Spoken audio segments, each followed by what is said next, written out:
Good day, everyone. It's all about discipleship this weekend, evidenced by the life of the prophet Elisha in our first reading. And you will excuse me for making a kind of sweeping statement, but the Bible's discipleship calls, whether in terms of the Old Testament or the New Testament, are all kind of weird, judged by today's standards. First of all, it is very abrupt. And today, no one chooses a career or a job in that way. In choosing a job today, people go through very carefully considered steps. You find out whether you are suited for the job. There's no point working in sales if you cannot communicate effectively. You can't be a nurse if you faint every time you see blood. And then you find out whether there are jobs available in your field. The labor market, for instance, for teaching jobs in Toronto right now is very tight. It can take you upward of 5 years to get in.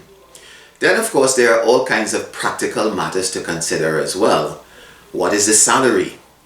What sort of benefits do you have? What kind of pension are you going to get?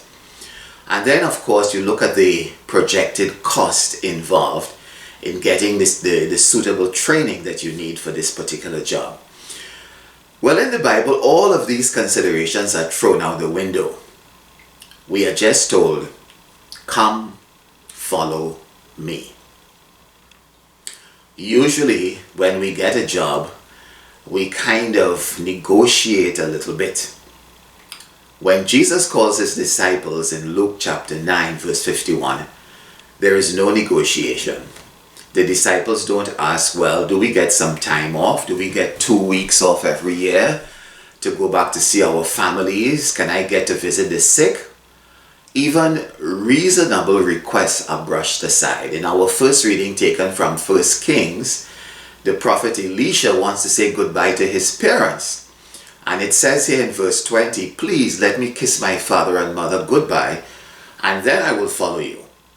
And he is rebuffed by the prophet Elijah, who has issued the call to him. In the gospel reading, one follower wants to go to bury his father first. And Jesus responds, let the dead bury the dead. So the call to discipleship involves a radical turning away from the world's values towards God's values without hesitation. There is no risk assessment, no questions about who will take care of my wife and children, who is going to pay my mortgage, what about my retirement portfolio. It's just come, follow me. And the call can be a very difficult one. In the Old Testament, the prophetic call was often filled at times with danger, with loneliness, and sometimes even with despair. The prophet Jeremiah, often referred to as the prophet of doubt, complained that no one listens to him. People abuse him, and even his family has turned against him. You too, in facing your call to discipleship, will face many challenges. You might, for instance, be the only spiritual one among family members and friends, and sometimes they might ridicule you. Your family may not support you spiritually. What, for instance, do you do in a family where you're the only one interested in church? Your spouse might not even believe in God, or she might change her religion. You may work in a very non-Christian environment, which can be another challenge to our discipleship, where cheating, lying, and making disparaging remarks might be the order of day. What do you do if you are encouraged to do something that goes against your conscience in your place of work, and you face the threat of losing your job if you do not comply? It's tough being holy. It's tough doing the right thing. It's tough obeying the call to discipleship. But the call also challenges us in terms of the talents and gifts that God has given us to share, whether in the church or in our local community. So the question becomes, how do we recognize the call of God in our lives? Have some of you considered reaching out, for instance, to those in prison and their families Have some of you considered hospital ministry, ministry among young adults or youth, disability ministry, senior adult ministry, military ministry? Each has its own challenges and demands on your own time and resources.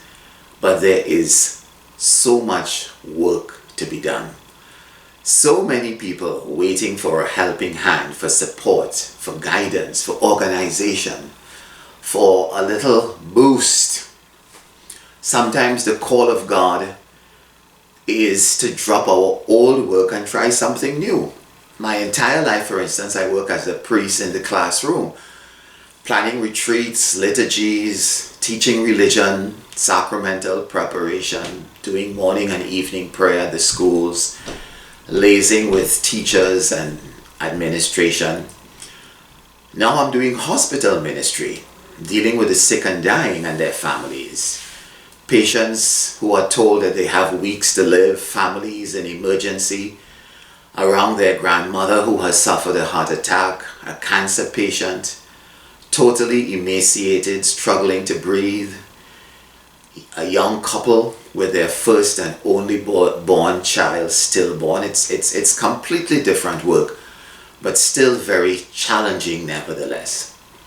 And sometimes being a disciple just means being a sign of hope. Just putting a smile on your face and telling people it's not so bad. There are people, for instance, who make you feel good just by being around them. That is their gift. And there are people, conversely, who are always filled with fear and anxiety. Are you a person who reflects fear and scarcity, or a person who reflects God's hope and abundance? Whatever it is, the call has been issued to us. Come follow me. And it reminds me of a song that we often sing in church. I have decided to follow Jesus. The cross before me, the world behind me. Though none go with me, yet still I follow. Amen. Take up your cross and follow Jesus. God bless you all in your ministry.